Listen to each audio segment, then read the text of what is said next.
دوستو، ماہ شعبان المعظم میں اب حضور صلی اللہ علیہ وسلم کے معمولات کیا ہے، ہم کیا کرتے ہیں، کیا ہمیں کرنا چاہیے، انتہائی اختصار کے ساتھ، اس لیے کہ تفصیلات تو بہت زیادہ ہیں۔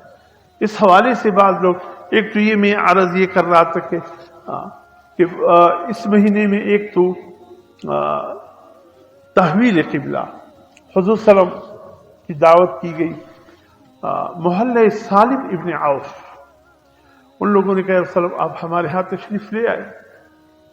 سالم ابن عوف یہ ایک قبیلہ تھا، اس قبیلے کے کچھ لوگ اس مقام پہ آباد تھے۔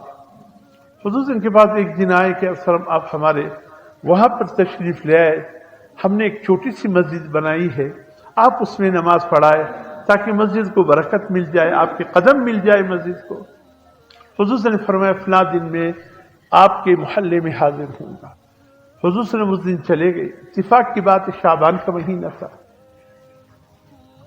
تو حضور صلی اللہ علیہ وسلم جب وہاں گئے، کھانے سے فارغ ہونے کے بعد ظہر کا وقت داخل ہوا، حضور نے فرمایا چلے ظہر کی نماز پڑھتے۔ حضور صلی اللہ علیہ وسلم امام بن گئے، ظہر کے لیے آگے ہو گئے نماز پڑھانے کے لیے۔ جیسے ہی 2 رکعتیں حضور صلی اللہ علیہ وسلم نے بھی، چونکہ اس وقت 17واں مہینہ چل رہا تھا، بیت المقدس کی طرف قبلہ، یعنی چونکہ بیت المقدس قبلہ تھا، اور جب حضور صلی اللہ علیہ وسلم مکے میں تھے اس وقت بھی قبلہ اللہ نے فرمایا تمہارا قبلہ بیت المقدس ہے، اور یہ قبلہ بھی بتا رہا ہے کہ مسلمانوں کے 2 قبلے رہے ہیں، ایک بیت اللہ، ایک بیت المقدس، پھر بعد میں بیت اللہ۔ تو اللہ نے فرما دیا کہ یہ دونوں قبلے مسلمانوں کے۔ گنبد صخرہ آپ نے دیکھا ہوگا، مسجد اقصی کی وہ تصویر آتی ہے، اس میں 2 گنبدیں ہیں۔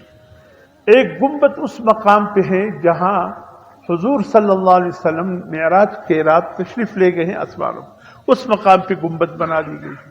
یہ سفید قسم کا گنبد ایک نظر آتا ہے، ایک سنہری کلر کا جو گنبد نظر آتا ہے، اس کے نیچے ایک چھوٹی سی پہاڑی ہے جس کو صخرہ پہاڑی کہتے ہیں۔ یہی پہاڑی، یہی قبلہ تھا، اسی کی طرف رخ کر کے نماز پڑھا کرتے تھے مسلمان بھی، اس سے پہلے بھی اسی کی طرف۔ اس کو گنبد صخرہ بولتے ہیں، جو سنہری کلر کا گنبد نظر آ رہا ہے، اسی کے نیچے وہ پہاڑی اب بھی موجود ہے، یہی قبلہ تھا۔ جب حضور صلی اللہ علیہ وسلم بیت اللہ شریف میں تھے، نبوت ملنے کے بعد تقریباً 13 سال، حضور 40 سال کی عمر میں، اللہ کے علم میں تو آپ آدم علیہ السلام ابھی تک پانی اور گارے کے بیچ میں تھے کہ اللہ نے حضرت صلی اللہ علیہ وسلم کو نبی بنایا تھا۔ آپ کی نبوت تو بہت قبل کی ہے، لیکن باقاعدہ اعلان 40 سال کی عمر میں حضرت صلی اللہ علیہ وسلم نے فرمایا، اور اس کے بعد آپ 53 سال یعنی ٹوٹل عمر کے لحاظ سے، اور 13 سال جو آپ نے اللہ نے آپ کو نبوت و رسالت سے سرفراز فرمایا، آپ نے دعوت و تبلیغ کا کام مکہ مکرمہ میں شروع فرمایا، تو اس وقت قبلے کا حکم آیا کہ رخ بیت المقدس کی طرف کرو۔ تو اس وقت حضور صلی اللہ علیہ وسلم نے رخ بیت المقدس کی طرف یوں کیا کہ حضور صلی اللہ علیہ وسلم کو بیت اللہ شریف سے بھی محبت تھی اور بیت المقدس سے بھی محبت، دونوں سے حسن کو محبت تھی۔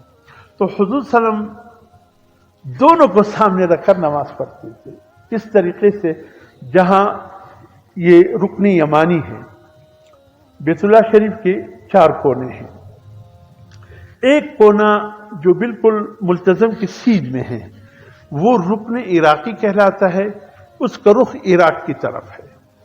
یہ حتیم کا دوسرا کونا یہ رکن شامی کہلاتا ہے، اس کا رخ شام کی طرف ہے، اور یہ تیسرا کونا رکن یمانی کہلاتا ہے، اس کا رخ یمن کی طرف ہے۔ تو رکن عراقی، رکن شامی، رکن یمانی، یہ ان ممالک کی طرف ان کا رخ ہونے کی وجہ سے ان کا نام رکن عراقی، رکن شامی، رکن یمانی پڑی ہے۔ حجر اسود، اللہ کے شان یہ بر صغیر جتنا ہے، پاک ہند ہے، نیپال ہے، مالدیپ کے علاقے ہیں، اور یہ جتنے ہمارے اس بر صغیر کے علاقے ہیں، ان سب کا رخ حجر اسود کی طرف۔ ہم جب یہاں سے نماز پڑھتے ہیں ہمارا رخ حجر اسود کی طرف ہوتا ہے۔ اللہ نے ہماری نصیب میں یہ کونا لکھ دیا باقی تینوں کونے کی طرف ہمارا رخ نہیں ہے، رخ حجر اسود کی طرف۔ تو رکن یمانی سے لے کر رکن یہ حجر اسود تک یہ جگہ حضور صلی اللہ علیہ وسلم کو اکثر دیکھا گیا کہ حضور صلی اللہ علیہ وسلم ایڑیے اٹھا کر یوں چلا کرتے تھے۔ صحابہ نے کہا یا رسول اللہ یہ رکن یمانی اور رکن یہ حجر اسود کے بیچ میں اکثر آپ کی ایڑی زمین سے کیوں اٹھ جاتی ہے؟ فرمایا فرشتوں کا ازدحام ہے، ڈر رہا ہوں کہیں فرشتے میرے قدم کے نیچے نہ آئے۔ اور انہوں نے اللہ نے رکن یمانی سے لے کر حجر اسود تک ان فرشتوں کو ہزاروں کی تعداد صرف اس بات کی ڈیوٹی پہ رکھا ہے، صرف ایک ڈیوٹی ہے کہ جو مسلمان رکن یمانی سے حجر اسود کے بیچ میں جو دعا مانگے تم آمین کہو۔